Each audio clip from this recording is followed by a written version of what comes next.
সুকুমার রায়ের গল্প ওয়াসি লিসা আপনাদের কাছে পরিবেশন করছি। ওয়াসি লিসা এক সওদাগরের মেয়ে। তার মা ছিল না, কেউ ছিল না, ছিল খালি এক দুষ্টু সৎমা, আর ছিল সেই সৎমায়ের দুটো মেয়ে। ওয়াসি লিসার মা যখন মারা যান তখন তিনি তাকে একটা কাঠের পুতুল দিয়ে বলেছিলেন, একে কখনো ছেড়ো না, সর্বদা কাছে কাছে রেখো, আর যখন কোনো বিপদে পড়বে একে চারটে কিছু খেতে দেবে, তবেই দেখবে এ মানুষের মতো তোমার সঙ্গে কথা বলবে, তখন এর পরামর্শ মতো চলো। তারপরে এতদিনে ওয়াসিলিসা বড় হয়ে উঠেছে। সৎমা তার মেয়েদের সঙ্গে মিলে কেবল ওয়াসিলিসার অনিষ্ট করতে চায়। ওয়াসিলিসা দেখতে যেমন সুন্দর, তার কথাবার্তা তেমনই মিষ্টি। গ্রামের যত লোক সবাই তাকে ভালোবাসে। আর সেই সৎ মায়ের মেয়ে দুটো যেমন কুৎসিত তেমন ব্যবহার খারাপ। আর তার উপরে তারা এমনই দুষ্টু আর হিংসুকে আর ঝগড়াটে, তাদের কে ভালোবাসবে? তাই তারা হিংসায় ওয়াসিলিসাকে ধরে মারত। গ্রামের এক কিনারায় ওয়াসিলিসাদের বাড়ি, আর বাড়ির পাশেই প্রকাণ্ড বন। সেই বনের মধ্যে সবুজ মাঠের উপরে ডাইনি বুড়ির বাবায়াগার ছিল।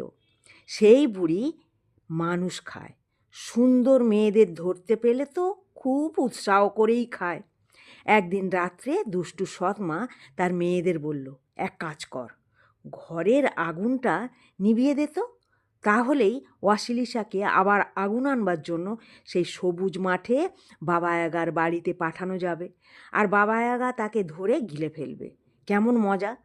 যেই এ কথা বলা অমনি বড় মেয়েটা উঠেই ইচ্ছে করে ছাই মাটি চাপা দিয়ে আগুন নিভিয়ে দিল। আর সকলে চেঁচাতে লাগলো, ওই যা, আগুন তো নিভে গেল। ওয়াসিলিসা, ওয়াসিলিসা, শিগগির ওঠ, বনের মধ্যে সবুজ মাঠ আছে, তার মধ্যে বাবায়াগার বাড়ি, তার বাড়ির আগুন নাকি কখনো নেভে না। শিগগির যাও, দৌড়ে যাও, এই আগুন খানিকটা নিয়ে এসো।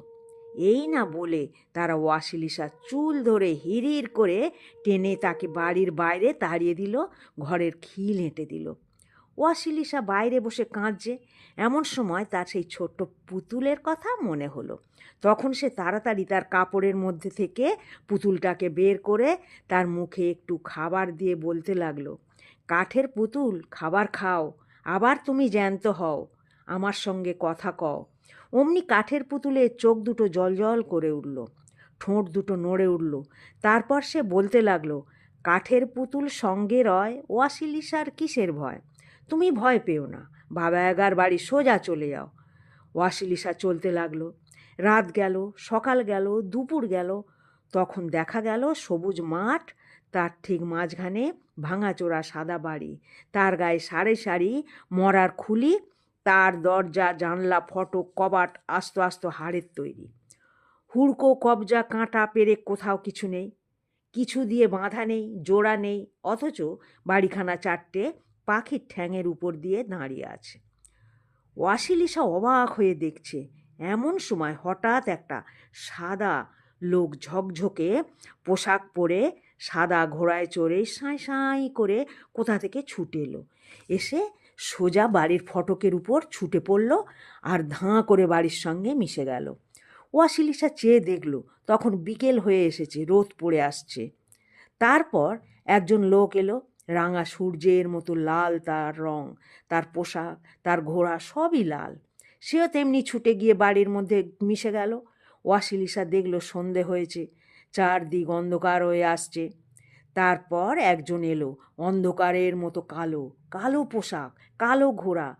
সে যেই বাড়ির মধ্যে মিশে গেল আর চারদিক ঘুটঘুটে অন্ধকার, কেবল সেই বাড়ির গায়ে মরার খুলিগুলো আপনা থেকে ঝকঝক করে জ্বলে উঠল আর দাঁত বের করে চারিদিকে আলো ছড়াতে লাগলো। তারপরে একটা প্রকাণ্ড হামানদিস্তা হাঁকিয়ে বাবায়াগা নিজে এসে হাজির। সে এসেই তো ওয়াসিলিসার গন্ধ পেয়ে তাকে ধরে নিয়ে গেল। ওয়াসিলিসা আগুন নিতে এসেছে শুনেই সে বলল, বটে, আগুনের বুঝি দাম লাগে না? 3 দিন আমার বাড়িতে কাজ কর, যদি ভালো কাজ করতে পারিস আগুন পাবি, আর তা যদি না পারিস তোকে আমি ঝোল রেঁধে খাবো। আচ্ছা, এখন আমার খাবারগুলো উনুন থেকে নামিয়ে আমায় দে তো। ওয়াসিলিসা খাবার এনে দিল। বুড়ি চেটে পুটে খেয়ে বলল, কাল সকালে আমি বেরিয়ে যাব। সন্ধ্যার সময় এসে যেন দেখতে পাই আমার ঘর ঝাঁট দেওয়া হয়েছে, আমার রান্না ঠিক মতো করা হয়েছে, আর ওই কোণে এক ঝুড়ি সোনার ধান দেখবি, তার মধ্যে অনেক কাঁকড়, অনেক খুদ, আর তার চাইতেও বেশি কালো ধান মেশানো আছে।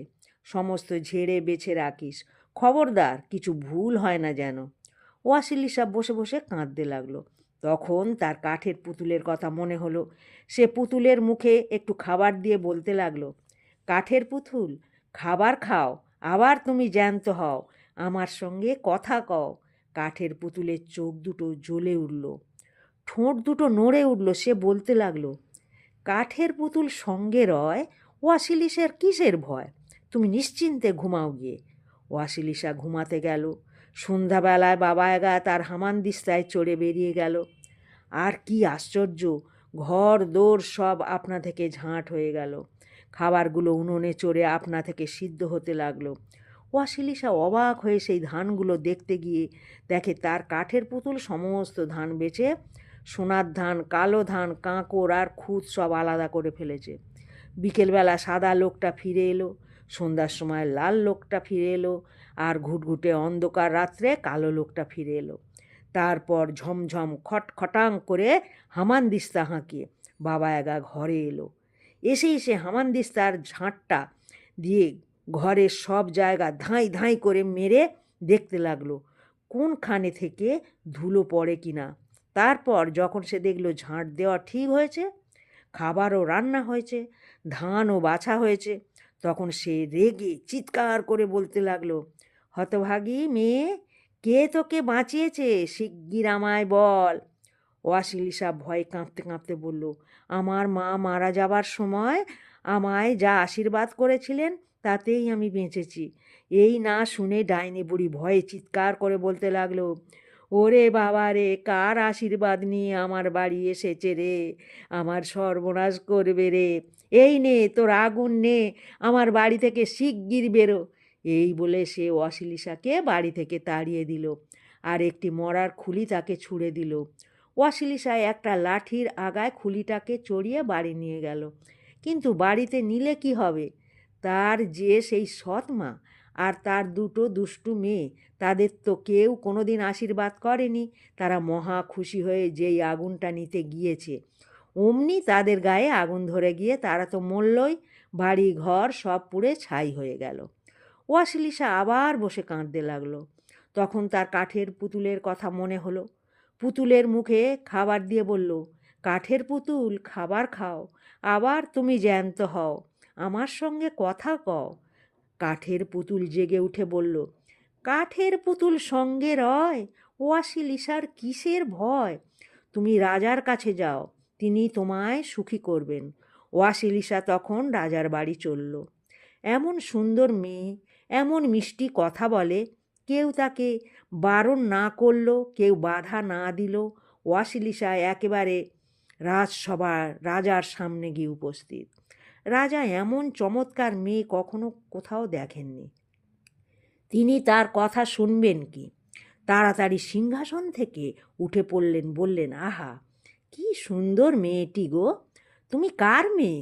কি তোমার দুঃখ? তুমি আমায় বিয়ে করো, আমার রাজ্যের রানী হয়ে থাকো, আমি তোমার সব দুঃখ দূর করব।